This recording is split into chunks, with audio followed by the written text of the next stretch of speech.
예수님은 성경대로 십자가에서 돌아가셨습니다.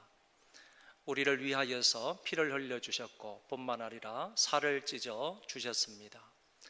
그가 찔림은 우리의 허물을 인하며 그가 상함은 우리의 죄악을 인함이라고 하셨습니다.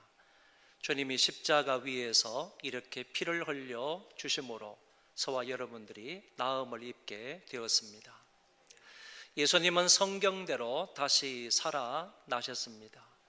죽은 자 가운데 계시다가 3일 만에 다시 부활하셨습니다. 그 부활은 저와 여러분들을 의롭다 하시기 위함이라고 성경은 말씀하고 있습니다. 그 예수님께서 부활하시고 난 이후에 40일 동안 이 지상에 계셨습니다. 당신의 부활체를 사람들에게 보여주셨고 뿐만 아니라 하나님 나라를 가르치시고 하나님 나라를 전파하셨습니다. 예수님이 부활하시고 난 첫날에 무엇을 하셨는지 그 부분에 관해서 오늘 본문이 말씀해 주고 있습니다. 그래서 오늘 본문 말씀은 안식 후 첫날에 예수님께서 죽은 자 가운데에서 살아나셨는데 살아나시고 난 이후에 그 첫날에 무엇을 하셨는지를 우리에게 잘 보여주는 그런 말씀입니다. 오늘 본문의 말씀을 크게 세 단락으로 구분을 해서 말씀을 드릴 때 하나님 말씀에 큰 은혜가 되시기를 바랍니다. 첫째는 엠마오로 내려가는 제자들에게 예수님이 성경을 자세히 설명해 주셨습니다. 2명의 제자가 예루살렘에서 엠마오로 내려갑니다. 내려가는 이유는 예수님의 죽음으로 인하여서 제자들이 너무 실망했고 좌절감에 빠졌기 때문입니다. 그래서 더 이상 예루살렘에 머물지 아니하고 엠마오로 내려가게 된 것입니다. 가면서 이 사람들이 무슨 이야기를 나누었는가 하면은 예루살렘에서 있었던 예수님에 관한 이야기를 서로 주고받으며 내려갔던 겁니다. 주로 예수님께서 성전에 들어가셔서 성전을 정화하셨던 그런 내용이나 예수님의 고난이나 십자가와 그리고 빈 무덤 이런 것에 관해서 주로 얘기를 했다고 봅니다. 그런데 이들이 서로 얘기를 주고받고 하면서 가는 도중에 이들 둘 사이에 은근슬쩍 끼어드는 한 동행자가 있었습니다. 그 사람이 바로 예수님이셨는데 제자들은 주님인지를 전혀 알아차리지 못했습니다. 이 제자들은 과거에 이미 예수님이 살아계셨을 때 예수님을 목격한 사람들이라 이렇게 볼 수가 있고 예수님께서 말씀을 전해주시는 것을 들었던 제자들이고 뿐만 아니라 주님께서 여러 가지 이적을 베푸실 때 그런 이적을 체험했던 제자들이고 더 나아가서 예수님께서 십자가 위에 고난 중에 달려 돌아가시는 것을 이 두 눈으로 목격했던 제자들이라고 볼 수가 있겠습니다. 그럼에도 불구하고 그 주님이 이들과 함께 동행하는데도 불구하고 이들은 주님을 주님으로 알아보지를 못했다는 것입니다. 지금 주님께서 이 제자들과 함께 동행을 하실 때 제자들에게 직접 찾아오셔서 이들과 함께 걸어가실 때 주님은 부활하신 주님입니다. 부활하신 주님이신데 영광스러운 몸으로 신비로운 그런 부활체로 이들과 동행했던 것이 아니고 보통의 육체를 가진 사람의 모습으로 이들과 동행하고 계시기 때문에 제자들은 이 예수님을 금방 알아보는 것이 당연했습니다. 그럼에도 불구하고 이들은 주님을 알아보지 못했다는 얘기입니다. 그러면 제자들이 이 동행하는 자가 주님인지를 알지 못한 이유가 어디 있었느냐? 성경은 분명히 말씀하시기를 그들의 눈이 가리워져서 그인 줄 알아보지 못하였다고 했습니다. 제자들의 영적인 눈이 가려진 것입니다. 저들의 영적 상태에 이상이 있었기 때문에, 문제가 있었기 때문에 영적인 눈이 가리워져서 주님을 주님으로 알아보지를 못했다, 그런 얘기입니다. 그랬을 때 예수님께서 먼저 그 제자들에게 말을 거셨습니다. 너희가 길에서 주고받는 이야기가 무엇이냐라고 했더니, 제자 중 한 사람인 글로바라는 사람이 당신이 예루살렘에 체류하면서도 요즘 거기서 된 일을 혼자만 모른단 말이요 라고 하며 핀잔 섞인 말을 대답을 하는 것을 볼 수가 있습니다. 이 말은 어떤 뜻인가 하면은, 당신도 보아하니까 예루살렘에서 내려오는 길인데 예루살렘에 한동안 체류하면서, 어느 정도 체류하면서 그 사이에 예루살렘에서 있었던 이야기를 당신은 모른단 말입니까? 모든 사람들은 다 알고 있는데 당신은 거기 있었으면서도 예루살렘에서 무슨 일이 있었는지를 모른다는 얘기입니까? 라고 글로바가 주님에게 얘기를 했다는 것입니다. 이 글로바는 예수님을 유월절 축제에 참여해서 유월절 축제를 마치고 자기 고향으로 내려가는 한 순례자로 생각을 해서 이런 말을 했던 것 같습니다. 주님이 모른 척하고 물었습니다. 도대체 무슨 일이냐라고 했더니 글로바가 나사렛 예수의 일이라고 말했습니다. 그 나사렛 예수의 일이라고 말하면서 나사렛 예수에 관한 이야기를 구체적으로 글로바가 이야기를 했습니다. 그는 하나님과 모든 백성 앞에서 말과 일에 능하신 선지자입니다, 이렇게 얘기를 했고, 우리는 이 사람이 이스라엘의 속량할 자, 이스라엘을 구속할 자, 구원할 자로 알았는데 대제사장들과 관리들이 사형 판결에 넘겨주어서 그를 십자가에 못 박아 죽였습니다. 이런 이야기를 글로바가 주님에게 했다, 그런 얘기입니다. 그런데 죽은 지 3일이 지났는데 어떤 여자들이 새벽에 무덤에 갔다가 갑자기 천사들이 나타나서 그가 죽은 자 가운데 계시지 아니하고 죽은 자 가운데서 다시 살아나셨다 하는 이야기를 했음을 들었다는 겁니다. 그래서 이 이야기를 들었던 우리 중에 두 사람이 무덤에 빨리 가서 확인을 해 보니까 예수님은 안 계셨고 그 무덤은 비어 있었다 하는 이야기를 글로바라는 제자가 동행하는 주님에게 이야기를 했다는 것입니다. 이 글로바의 말을 요약을 하면 간단합니다. 예수님은 십자가에서 죽으셨고 뿐만 아니라 죽은 자 가운데에서 살아났다 하는 이야기를 한 것입니다. 글로바의 이야기를 들었던 이 예수님이 미련하고 마음에 더디 있는 자들아 라고 그들을 책망을 하시면서 주님이 이렇게 말씀하셨습니다. 그리스도가 이런 고난을 받고 자기의 영광에 들어가야 할 것이 아니냐 하시고, 이에 모세와 모든 선지자의 글로 시작하여 모든 성경에 쓴 바 자기에 관한 것을 자세히 설명하시니라. 글로바의 얘기를 들었던 그 주님께서 그 제자들에게 명확하게 두 가지 사항을 말씀하시는데, 첫 번째는 그리스도가 고난을 받고 부활을 해야 한다 하는 사실을 말씀을 하셨습니다. 예수님은 성경대로 이 세상에 오셔서 고난을 받으시고 고난의 극치기인 십자가를 지셔야 한다는 얘기고, 더 나아가서 십자가에 달려 돌아가시고 무덤에 장사 지낸 바가 되셨다가 그 가운데에서 성경대로 3일 만에 그분은 부활하셔야 된다 하는 사실을 제자들에게 말씀을 하셨다, 그런 얘기입니다.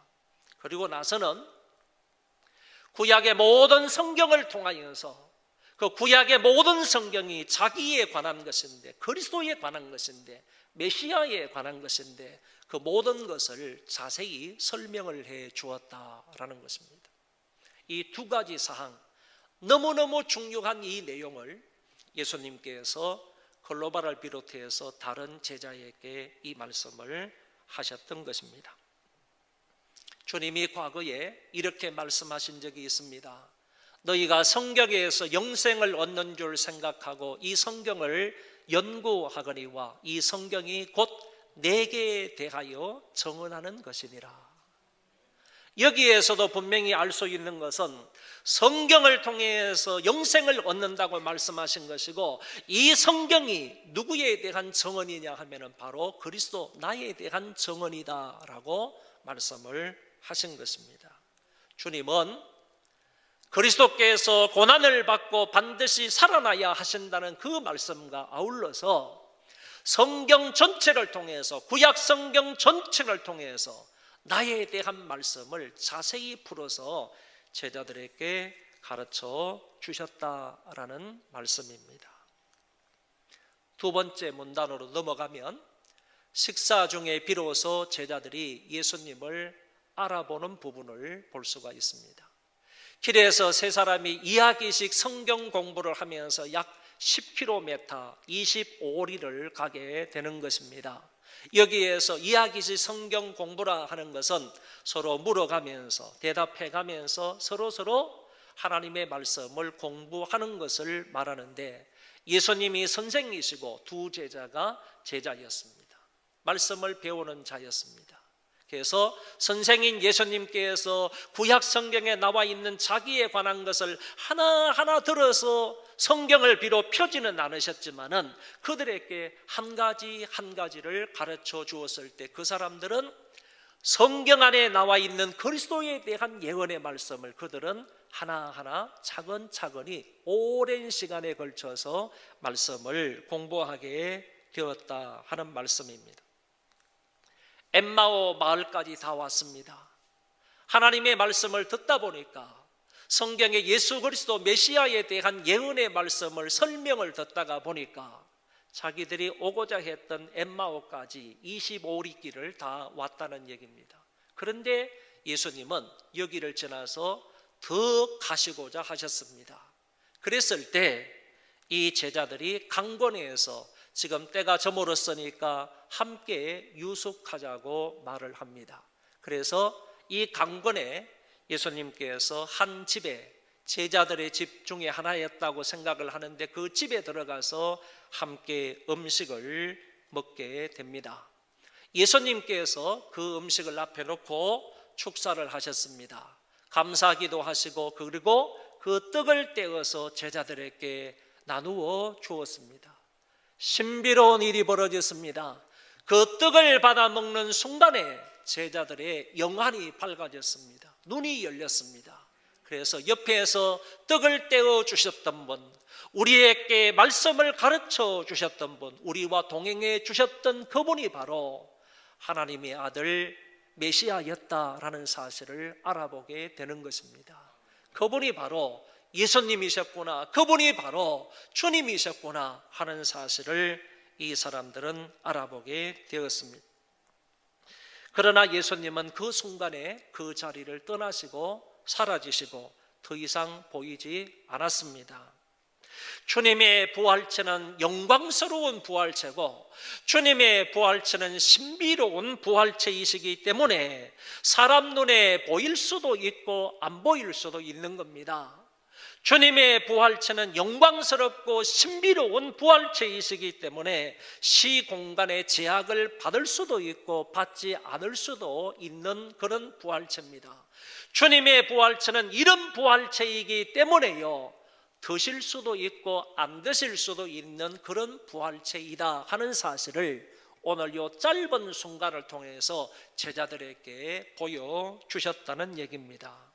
그들에게 자신의 부활체, 죽었다가 3일 만에 나를 살아난 그런 부활체, 영광스럽고 신비로운 그런 부활체를 그들에게 보이면서 내가 말씀하신 대로 나는 살아났다 하는 사실을 그들에게 보여주신 것입니다. 세 번째로 넘어가서 엠마오로 가던 제자들이 발걸음을 돌려서 이제 예루살렘으로 가서 부활을 증거하는 부분입니다. 부활하신 주님을 본 이 제자들이 이렇게 말합니다. 길에서 우리에게 말씀하시고 우리에게 성경을 풀어주실 때에 우리 속에서 마음이 뜨겁지 아니하더냐 하고, 이 말씀은 오늘 본문의 핵심이라고 볼 수 있는데 같이 한번 또박또박 다시 한번 읽어보도록 하겠습니다. 시작. 길에서 우리에게 말씀하시고 우리에게 성경을 풀어주실 때에 우리 속에서 마음이 뜨겁지 아니하더냐 하고, 여기에서 뜨겁다 하는 이 말은 어떤 뜻을 가지고 있는가 하면은 감동으로 인해 마음이 크게 뜨거워진 상태다, 이렇게 말할 수 있습니다. 예수님께서 그 제자들에게 하나님의 말씀을 들려주시고 가르쳐주시고 그 말씀을 풀어주실 때 그 말씀으로 인하여서 제자들이 감동을 받았고 그 말씀을 풀어주시는 것으로 인하여서 마음의 뜨거움을 느꼈다는 거예요. 이 뜨거움을 느꼈다 하는 말은 마음에 불이 붙었다, 그런 얘기 많이 들었다. 하나님의 말씀을 들었을 때, 하나님의 말씀을 풀어주실 때 그 말씀이 마음에 부딪히자 마음에 뜨거움이 일어났다, 그런 얘기. 여러분, 이 말씀은 수동태로 되어 있습니다. 그러니까 그 감동이, 그 뜨거움이 누구로부터 왔느냐? 주님으로부터 왔다, 이런 얘기가 되는 것입니다. 인위적으로 자기의 마음을 뜨겁게 한 것이 아니라는 얘기입니다. 자기 자신에 의해서 그 마음이 감동을 받거나 그 마음이 뜨거워진 것이 아니라는 얘기입니다.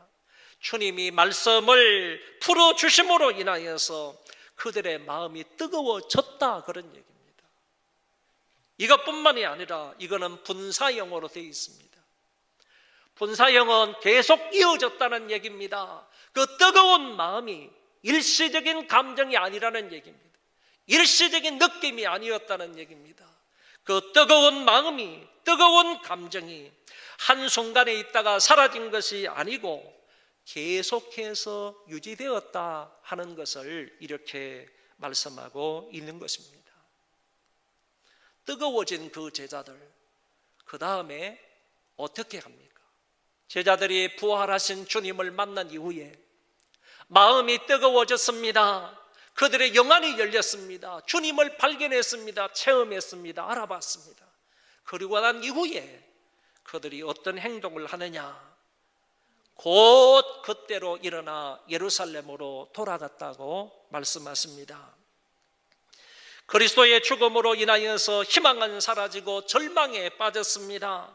그래서 엠마오로 내려가다가 주님이 풀어주신 말씀을 듣고 마음이 뜨거워졌고 부활하신 주님을 배웁게 되었습니다. 영안이 열려서 영광스러운 주님의 부활처를 뵌 직후에 그들은 즉시로 그때로부터 자리에서 일어나 예루살렘으로 올라가게 된 것입니다. 그때가 바로 안식 후 첫날 저녁이었습니다. 그들은 이렇게 생각하지 않았습니다. 오늘은 날이 저물었으니까, 늦었으니까 오늘 밤에는 엠마오에서 자고 내일 아침 일찍 일어나서 예루살렘으로 올라가자, 이렇게 말하지 않았습니다. 그 밤에 영안이 열려서 주님을 배운 그 순간에 즉시로 일어나서 예루살렘을 향해서 올라갔다, 그런 얘기입니다. 예루살렘에 올라가서 보니까 11명의 제자가 한 곳에 모여 있었습니다. 그들이 얘기를 나누는데 부활하신 주님이 시몬에게 나타났다 하는 얘기들을 했습니다. 예수님이 부활하셨는데 그 부활하신 주님이 시몬에게 직접 나타나셔서 당신의 부활체를 보이셨다 하는 얘기를 하니까 두 제자가 나서서 말합니다. 길에서 된 일과 예수께서 떡을 떼심으로 자기들에게 알려주신 사실을 두 제자도 얘기를 했습니다. 여기에 35절 제일 마지막 동사가 말하더라 이렇게 되어 있는데, 이 말하더라 하는 이 단어가 무슨 뜻이냐 하면은 상세히 설명하다, 이런 뜻입니다. 처음부터 끝까지 길에서 일어났던 일, 처음부터 끝까지 식사를 나누면서 일어났던 일, 이 모든 사항들을 그 사람들 앞에서 제자들은 자세히 설명했을 뿐만 아니라 계속해서 설명을 했다는 얘기입니다. 어쩌면 한 번 설명하고 만 것이 아닙니다. 두 번, 세 번 반복해서 그때 일어났던 그 일들, 주님이 말씀을 풀어주심으로 우리 마음이 뜨거워졌던 그 사실, 그리고 떡을 받아 먹었을 때 우리의 영안이 열려서 주님이 주님이심을 알게 되었을 그 당시 상황, 이런 것들을 얘기하고 주님이 정말 부활하셨습니다. 우리 눈에 나타나셨습니다. 그분께서 말씀을 풀어주셨습니다. 그분께서 우리에게 떡을 주셨습니다. 이 모든 사실들을 상세하게 설명을 했을 뿐만 아니라 거듭 반복해서 계속해서 설명했다는 뜻이 됩니다. 제자들은 여기에서 끝나지 않았습니다. 마가의 다락방에 모여서 성령 강림을 사모하면서 함께 기도합니다. 아버지의 약속을 기다리면서 10일 동안 한 마음으로 기도한 것을 볼 수 있습니다. 그래서 오순절 날이 되어서 성령 충만함을 경험하게 됩니다. 호련히 하늘로부터 급하고 강한 바람 소리가 일어났습니다. 마치 불의 혀같이 갈라지는 것을 볼 수가 있었습니다. 그러므로 인하여 모인 성도들, 기도하는 성도들 안에 성령 충만이 임하였던 것입니다. 그때부터 그들은 담대하게 예수 그리스도를 전파하는 자들이 되었습니다. 주님께서 너희는 이 모든 일의 정인이라 라고 말씀하신 것을 이 사람들은 하루하루 이루면서 살아가게 된 것입니다. 이었고는 마지막에는 그리스도를 위하여 순교하는 자리까지 나아가게 되는 제자들의 모습을 볼 수가 있습니다. 사랑하는 소망교회 성도 여러분, 이 말씀의 결론을 맺고자 합니다. 그리스도가 십자가에서 죽고 장사되었을 때 부활을 믿지 못하고 좌절과 실망에 빠졌던 제자들이 엠마오로 내려가게 됩니다. 주님을 통하여 말씀의 가르침을 받았고 구약이 밝혀 말씀하고 있는 메시아에 대한 예언의 말씀을 상세하게 설명을 듣게 되었습니다. 말씀을 풀어주실 때 그들은 감동을 받아 마음이 뜨거워졌습니다. 식사 중에는 영안이 열려서 부활하신 주님을 알아보게 되었습니다. 그들은 그 자리에서 즉시로 일어나 예루살렘을 향하여서 올라갑니다. 이제 우리가 부활하신 주님을 배웠다고 당당하게 증언을 합니다. 그리고 부활의 증인으로 살다가 순교까지 하는 제자들의 모습을 볼 수 있습니다. 사랑하는 소망교회 성도 여러분, 여러분은 언제 어느 때라도 하나님의 말씀을 들을 때마다요, 하나님의 말씀을 읽을 때마다 그 말씀에 깨달음과 감동을 받아서 심령이 뜨거워지시기를 바랍니다. 설교를 들었는데도, 하나님의 말씀의 해석을 들었는데도 불구하고 마음이 냉랭하면 되겠습니까? 마음이 미지근하면 되겠습니까? 하나님의 말씀을 들을 때마다 가슴이 뜨거워지고요, 그 말씀으로 인하여서 마음에 불이 타오를 수 있기를 바랍니다. 그럴 때 영안이 열려서 주님의 주님 되심을 알고 믿게 될 것입니다. 이것이 진정한 영적인 부흥입니다. 이것이 회복이고 이것이 심령의 소생입니다. 마음이 뜨거워지고 영안이 열려서 주님을 알아보고 부활하신 주님을 경험하는 것이 영적 부흥이다, 그런 말씀입니다. 심령의 뜨거움과 부흥이 일어나니까요, 절망의 자리를 박차고 일어납니다. 비록 어려움과 고난과 핍박이 있지만 그곳을 향해서 달려갑니다. 그곳이 희망의 자리이고 사명의 자리이고 정인의 자리이고 내가 있어야 할 자리이기 때문에 박차고 일어나서 그곳을 향해 달려간다는 얘기입니다. 그곳에 생명을 다 바쳐서 주님의 영광을 위해서 주님의 정인으로 살아가는 것입니다. 이 같은 부흥의 과정을 저는 간단하게 이렇게 한번 정리를 해봤습니다. 하나님의 말씀을 귀로 들었더니 그 귀로 들은 하나님의 말씀이 마음을 뜨겁게 했습니다. 그 마음에 뜨거운 그 하나님의 말씀, 그 하나님의 은혜가 눈으로 가서 영안이 열리기 시작을 했습니다. 영안이 열리자 주님이 주님이심을 알아보고 발견하고 체험을 하게 된 것입니다. 그랬을 때 손발이 움직입니다. 그 자리에 있을 수가 없는 겁니다. 벌떡 일어나서 적시로 밤이지만은 예루살렘을 향해서 걸어가는 겁니다. 가서 뭐라고 합니까? 사람들 앞에서 지속적으로 말합니다. 예수님이 부활하셨습니다. 예수님께서 말씀을 풀어주실 때 우리의 마음이 뜨거워졌습니다. 우리 마음에 불타올랐습니다. 그리고 예수님께서 우리의 영안을 열어주셔서 주님이 주님이심을 보았습니다. 그 부활하신 영광스러운 신비로운 주님의 부활체를 우리가 보았습니다 하는 사실을 입으로 전하게 되었습니다. 영국의 유명한 존 웨슬레라는 사람이 있습니다.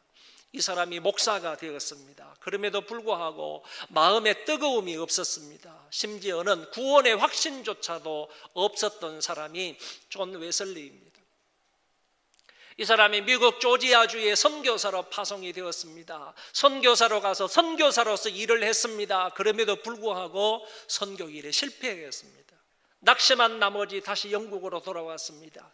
어느 날 작은 교회에 가서 예배를 드렸는데 그 예배에 한 설교자가 나서서 마틴 루터의 로마서 주석의 서론을 읽고 있었습니다.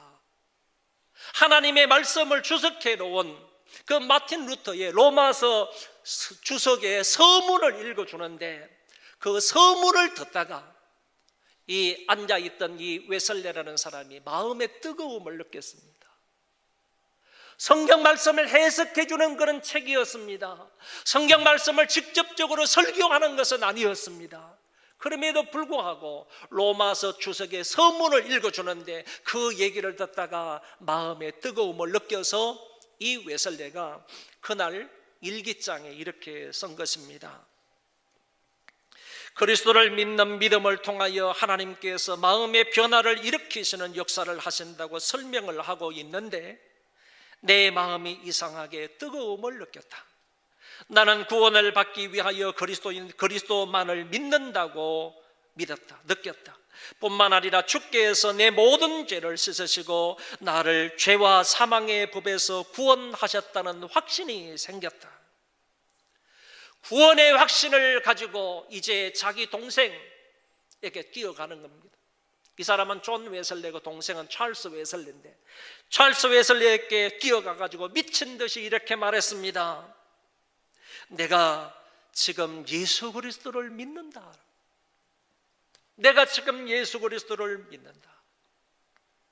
하나님의 말씀을 통하여서 이 사람은 확실한 구원의 믿음을 가지게 되었습니다. 그리고 영적인 뜨거움을 경험하게 되었습니다. 그랬던 이 웨슬리를 통하여서 훗날 영국의 대부흥의 역사가 일어난다는 사실을 우리는 잘 알고 있습니다. 사랑하는 소망교회 성도 여러분, 오늘 우리에게도 이 제자들에게 일어났던 이 심령 부흥, 그리고 웨슬리에게 있었던 이와 같은 심령 부흥이 우리에게도 진정한 부흥으로 있게 되기를 바랍니다. 우리에게도, 저와 여러분에게도 이런 심령의 부흥, 정말 참으로 진정한 이런 부흥이 있게 되기를 예수님의 이름으로 축원합니다.